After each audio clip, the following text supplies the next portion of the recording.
getting smaller and smaller by the high tide. So this project will take time to study, and many people are helping with this project, inshallah. Inshallah, that's what we all hope for. And I know that the Kuwait dive team, there's a lot of great people working on it, some very distinguished men and women. Can you tell us about some of the people that are participating and working very hard in some of these projects? Well, and some of the great helping. Companies also. If I start to mention, it will take a long time, yeah.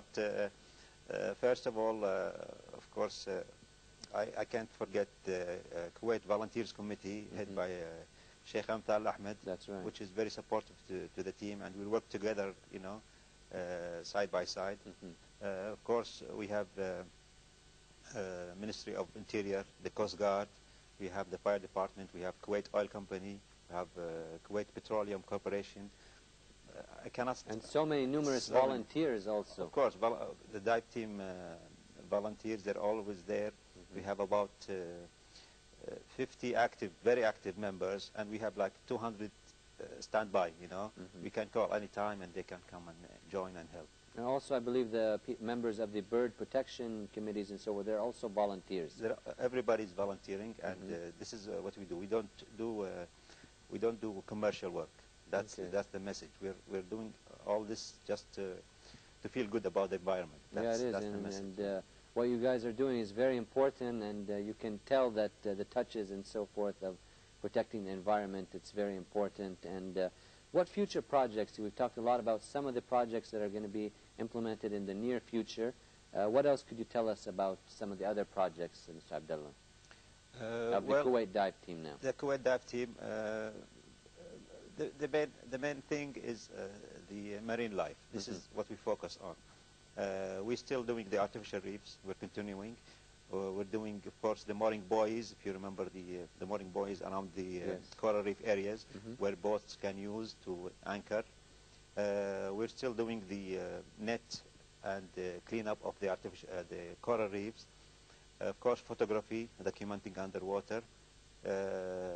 We are producing films around the Kuwait dive team, and now the next few months, books, inshallah, and many other things. So it's all about the protection of the marine life.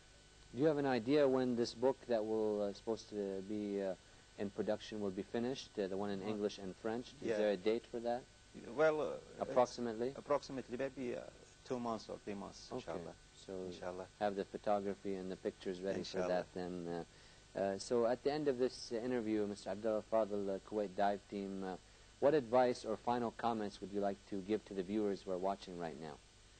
Well, environment is not only about Kuwait. It's it's global. Environment is shared by everybody, and we have to take care of our environment. Of course, it's very important. If you see something beautiful, you want others to see it. You don't destroy it, and you hope it will stay there and get better with time. So we call for everybody to take care of the marine life and the environment in general. That's what we all hope for, inshallah. And at the end of this interview, we'd like to thank you very much, Mr. Abdullah Fadl, once again from the Kuwait dive team, for joining us and shedding some light on the various projects that the Kuwait dive team is working on.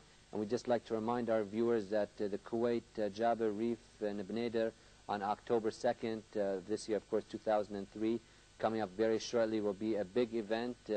So many people, it's, I believe, open for the public. They inshallah. Can go and see.